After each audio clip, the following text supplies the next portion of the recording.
Dans un monde où la magie et les sciences mystiques séduisent beaucoup de personnes, il est essentiel de revenir à ce qui est réel et durable. Beaucoup prétendent posséder des secrets puissants, des formules cachées qui pourraient changer la vie. Mais au-delà des promesses et des illusions, qu'en est-il des résultats concrets pour l'homme et pour la société? Aujourd'hui, je veux vous parler avec franchise, avec expérience et connaissance, de la vérité qui transforme réellement la vie. Si vous vous sentez égaré ou attiré par des voix trompeuses, je vous invite aujourd'hui à prendre un moment seul, à vous tourner vers Dieu et à lui demander sincèrement de vous révéler la vérité. Ne vous fiez pas aux illusions ou aux paroles sans fondement, cherchez la lumière, laissez-vous guider par celui qui est éternel et puissant. Faites ce choix dès maintenant, et permettez à votre vie d'être réellement transformée. Quand vous parlez de formules magiques qui se trouveraient dans la Bible, permettez-moi de vous poser une question. Pouvez-vous m'en citer une seule? Vous vous présentez comme un maître, donc normalement, cela devrait être évident pour vous. C'est vraiment dommage, car je suis venu avec des vidéos et des connaissances. Mais je vous écoute avec respect, car on m'a dit que ce serait un échange posé. Vous m'avez parlé tout à l'heure de formules magiques. Pour ma part, en tant que professeur et enseignant dans des écoles théologiques, je n'ai pas besoin d'aller chercher ailleurs pour prouver ce que je sais, je le porte en moi. Vous, on dirait que vous cherchez à conquérir un espace, à influencer les Africains. Alors, citez au moins une de ces formules sans faire référence à autre chose, cela devrait venir de vous, sauf si vous n'êtes pas un véritable professeur. Deuxièmement, j'aimerais que vous me disiez, en tant que professeur de sciences mystiques, appelons les choses par leur nom, la sorcellerie, qu'apporte concrètement votre science à l'homme? Que apporte-t-elle à la société? Parce que c'est là le véritable problème. C'est facile de dire que l'Évangile a endormi les peuples, mais moi je dis que c'est tout le contraire. Je suis pasteur, et vous, professeur de sciences mystiques. J'ai fondé des entreprises, j'emploie des personnes, j'encourage au développement, à la paix, à l'harmonie et au respect de tous. Car le jugement suprême ne nous appartient pas. Nous devons aimer notre prochain. Alors, que produisent vos enseignements? Quels en sont les résultats? Il faut du concret, du réel, du pragmatique. Je vais vous dire une chose, je suis né dans une famille marquée par la sorcellerie. J'en connais la puissance, les limites et les conséquences. Je sais aussi le pouvoir que Dieu m'a donné pour m'en affranchir. Je vous parle avec connaissance de cause, car j'ai été dans ce camp et j'en suis sorti. Je vous parle aujourd'hui du haut d'une compréhension que vous n'avez pas encore, et je prie qu'un jour vous rencontriez le Messie. Car si vous mourrez dans cet état, vous irez en enfer. Ce n'est pas une question de débat temporel, mais éternel. La réincarnation dont vous parlez n'existe pas sous cette forme. L'homme meurt une seule fois, puis vient le jugement de Dieu. Il ne revient pas sous la forme d'un animal ou d'un autre être humain. L'enfer et le ciel existent réellement. Et si vous êtes sincère dans votre recherche de vérité, puisque vous croyez à la force cosmique et à la puissance divine, alors entrez dans votre chambre, seul, et demandez à Dieu de vous révéler la vérité. Il le fera, car il est le Dieu suprême, le créateur de toutes choses. Je vous le dis avec respect, vous êtes égarés. Mais il n'est pas trop tard pour revenir à la lumière. Merci. Vous avancez beaucoup d'arguments, mais laissez-moi vous dire quelque chose que vous avez illustré et que je vais reprendre. Nous sommes tous dans ce bâtiment, mais vous, vous êtes au sous-sol. Vous êtes au sous-sol parce que vous êtes mentalement aliénés. Vous, les religieux, vous avez subi une forme d'aliénation. Pour vous expliquer, prenez l'image suivante, transformer un chien en oiseau, c'est ça l'aliénation. Les Africains ont subi 1400 ans d'esclavage, et la colonisation n'est qu'une continuation de cette servitude. Prenons l'exemple des États-Unis, c'est l'une des nations les plus aberrantes de la planète. Leur richesse s'est bâtie sur 250 ans d'esclavage, sur la traite négrière. Ce sont les Noirs américains, déportés, qui ont construit l'économie américaine, à travers les champs de canne à sucre et de plantations.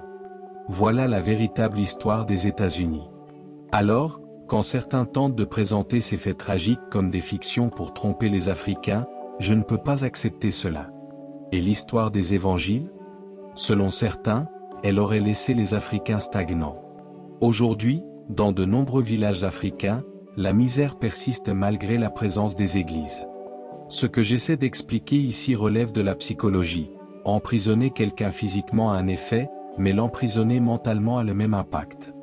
Cela rétrograde l'intelligence et permet de manipuler la personne comme on le souhaite.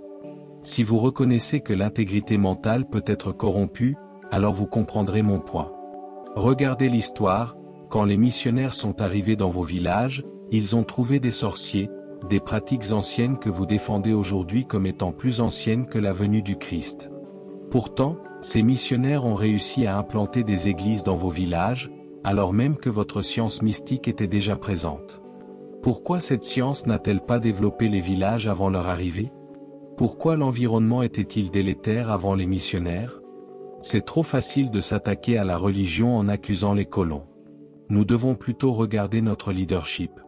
Si notre continent continue à se laisser aveugler par ce type de discours, nous n'avancerons jamais. Nous avons besoin d'éclaircissement, de personnes qui travaillent, de personnes dynamiques, de personnes avec des valeurs. Et ces valeurs se trouvent dans la Bible et dans l'Évangile que je prêche. Je ne parle pas de religion, je parle de dynamique sociale et de contribution réelle.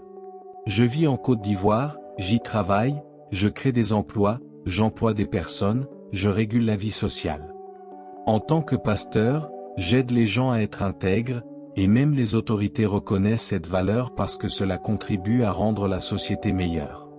Arrêtons de toujours dire que les Blancs nous ont empêchés de progresser. Quand nos compatriotes volent dans les caisses de l'État, ce ne sont pas les Blancs. Nous avons tout ce qu'il faut, nos forêts, nos rivières, nos ressources. Il est crucial de comprendre que nous devons nous remettre en question, et pas seulement accuser l'Occident. L'évangile que je prêche n'est pas occidental. Le salut n'a pas de couleur. L'excellence n'a pas de couleur non plus. C'est un état d'esprit que chacun peut atteindre. L'évangile m'enseigne des valeurs qui me permettent d'être meilleur dans la société et d'assurer une vie paisible ici et une vie éternelle après la mort. Contrairement à d'autres, je sais où je vais après la mort, je ne tâtonne pas. Jésus est le chemin, la vérité et la vie, nul ne peut venir au Père autrement. Comme le péché est entré par un seul homme, Adam, le monde a connu la déchéance. Mais par l'ingéniosité divine, Dieu n'a pas voulu que tout soit puni, il a envoyé le Christ mourir à la croix pour que quiconque croit en lui ait la vie éternelle. Dieu ne force pas le choix, il offre la certitude à ceux qui cherchent sincèrement. Notre débat aujourd'hui n'est pas seulement temporel, il a une portée éternelle. Je dis à ceux qui m'écoutent, choisissez la certitude, pas l'incertitude. La résurrection promet la liberté, la sortie de l'esclavage du péché, une vie dynamique et abondante, car Dieu veut que l'homme vive bien. Je ne défends pas les religions.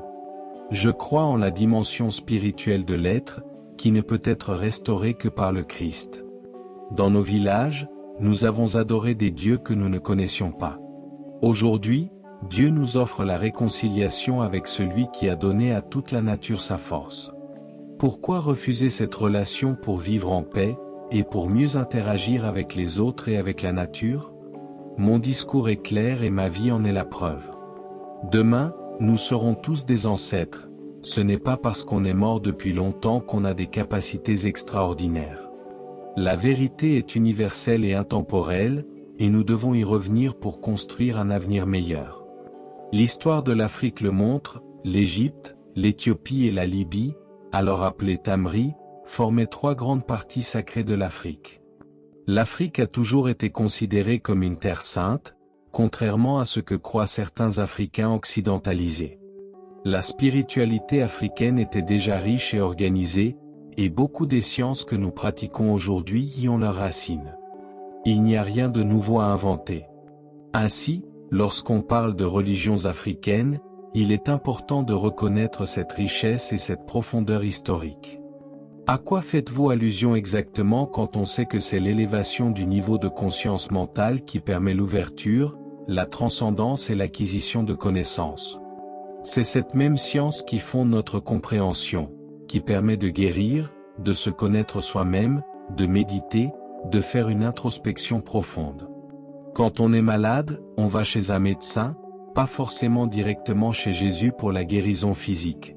C'est cette connaissance qui permet de se comprendre et de progresser intérieurement. Prenons l'exemple des textes sacrés, le psaume 91, par exemple. Même si je n'ai jamais lu la Bible entièrement, j'ai remarqué que certains passages ressurgissent régulièrement dans les textes et copies conformes. Et malgré les tentatives de tripatouillage pendant la période coloniale, ces passages montrent la profondeur et la cohérence de la spiritualité. L'Afrique a fondé des sciences comme la médecine, la théologie, l'architecture. Il est donc faux de dire que la spiritualité africaine n'a rien apporté. Au contraire, elle a contribué de manière significative. Chez les Baoulés ou d'autres peuples de Côte d'Ivoire, par exemple, le concept de sorcellerie peut se comprendre comme une forme de méchanceté. Cela signifie que toute personne qui agit avec malveillance peut, en théorie, être considérée comme sorcier. Celui qui pratique la jalousie, le vol ou la violence agit comme un sorcier. La pratique maléfique ne réside pas simplement dans la connaissance, mais dans l'usage qu'on en fait. Si une personne au cœur pur tient une arme pour se défendre, elle agit consciemment et de manière juste. Mais si une personne méchante utilise la même arme pour nuire, c'est là que le danger apparaît. La différence, c'est l'accès à la connaissance et l'intention derrière son utilisation. Beaucoup, même parmi certains pasteurs, exploitent cette dimension mentale pour manipuler les autres. Dans le film sur Jésus, il y a un passage où il manifeste sa colère. Lorsqu'il dit que la maison de mon Père n'est pas une maison de commerce, il renverse les tables. Cela montre que même dans la spiritualité, la connaissance doit être accompagnée de justice et d'intention droite. Jésus a chassé tout le monde du temple, mais aujourd'hui, on voit des églises où le business est roi. Les pasteurs ne s'en cachent pas, ils communiquent, vendent des huiles, des brochures, souvent sans aucune efficacité réelle. C'est de la malhonnêteté, et ce phénomène se multiplie. Bien sûr, comme il a été dit, dans tous les corps, il y a toujours des personnes qui dévient des règles. Pour ma part, je fais des affaires, je suis le premier donateur dans mon église et je ne touche aucun salaire. Cela peut être vérifié. Je crée de la richesse, j'enseigne comment en générer, et je participe au rééquilibrage de notre société africaine, qui consomme plus qu'elle ne produit. Notre système éducatif a des lacunes, et beaucoup de problèmes viennent de structures héritées de la colonisation, qui n'ont rien à voir avec l'Évangile. C'est pourquoi, si l'Évangile n'a pas la place qu'il mérite, la société risque de sombrer. L'Évangile vient rétablir un équilibre fondamental. La sorcellerie, elle, n'a jamais été simplement ce qu'on décrit souvent. Je le répète, jamais. Les rituels que certains pratiquent révèlent un cœur méchant. La Bible dit qu'on ne doit pas se réjouir du sorcier, car le sorcier est méchant de nature. Il explore le monde spirituel pour faire du mal. Quand on suit leurs enseignements, on devient nuisible à la société, car le cœur de l'homme est corrompu.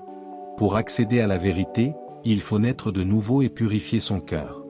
Certains enfants héritent de traits destructeurs, voler, mentir, poursuivre des désirs malsains, ce n'est pas appris à l'école, c'est dans le sang. Si une personne portant cet héritage découvre des sciences qui lui apprennent à nuire aux autres, le résultat est catastrophique. Dans nos villages, ces sorciers causent beaucoup de ravages. Nous, par contre, à travers la prédication et la délivrance, aidons les gens à se libérer. Ils sortent de ces écoles, mais beaucoup restent malheureux et égarés. Nous apportons la restauration totale, et c'est fondamental. Je ne remets pas en question les valeurs et les connaissances africaines, elles sont extraordinaires. Mais Christ est venu pour permettre aux Africains, qui possédaient déjà des aptitudes, de découvrir la véritable voie de Dieu et le salut éternel. Il ne s'agit pas de religion, il s'agit de recentrer le débat sur Jésus. Pour illustrer, quand on a un problème de santé, on consulte le bon spécialiste. On ne va pas voir un ophtalmologue pour une douleur dentaire, chaque domaine a son expert. De même, pour notre vie spirituelle et notre salut, il faut aller à la source, au vrai spécialiste. Tous les grands maîtres de l'histoire sont morts, Bouddha, les kabbalistes, etc. Aucun n'est revenu pour prédire l'avenir. Seul Jésus est vivant et a la crédibilité de l'expérience. Pour un homme équilibré et intellectuel, même en se limitant à la raison, Jésus est extrêmement crédible. Je préfère confier ma vie à celui qui sait où il va plutôt qu'à un aveugle qui erre sans direction. Seigneur Tout-Puissant, Créateur des cieux et de la terre. Je viens devant toi aujourd'hui avec un cœur rempli de foi et de gratitude. Merci pour la vie que tu m'as donnée, pour chaque souffle, pour chaque matin où je peux t'honorer. Je proclame que ma vie est entre tes mains et que tu es mon refuge, ma forteresse et mon libérateur. Au nom puissant de Jésus-Christ, je brise toute malédiction, toute sorcellerie, toute attaque spirituelle ou mentale qui a été prononcée contre moi, ma famille et mon héritage. Je déclare que tout plan de l'ennemi contre ma vie est déjà détruit. Je suis couvert par le sang précieux de Jésus et rien ne peut m'atteindre. Seigneur, je déclare que je suis plus que vainqueur dans toutes les circonstances de ma vie. Je proclame que je suis béni dans mes finances, mon travail, mes relations et ma santé. Tout ce que je touche prospère, car tu es avec moi.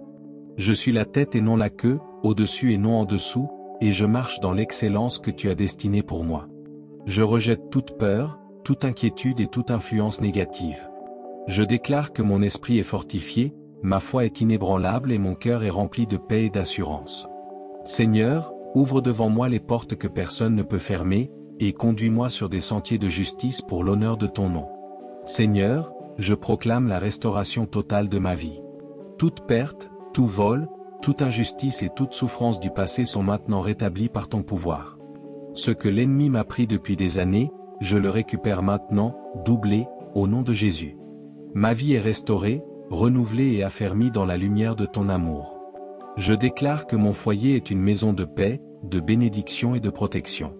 Aucune malédiction, aucun danger, aucune attaque ne pourra s'approcher de ma famille ou de mes biens. Les anges de l'Éternel me gardent et me protègent à chaque pas. Seigneur, je proclame la libération de toute oppression et de toute influence démoniaque. Les liens de l'ennemi sont brisés et je marche dans la liberté que tu m'as promise. Je refuse de vivre sous le joug du mensonge, de l'envie, de la jalousie ou de la haine. Mon cœur est pur, ma pensée est alignée sur toi, et ma vie manifeste tes promesses. Je déclare la victoire sur la sorcellerie et sur toute malveillance. Toute pratique maléfique ou manipulation de l'ennemi échoue. Je déclare que la lumière de Dieu me guide dans la vérité et la sagesse, et que ma vie est un témoignage vivant de ton pouvoir et de ton amour. Seigneur, je proclame la prospérité et l'abondance dans ma vie.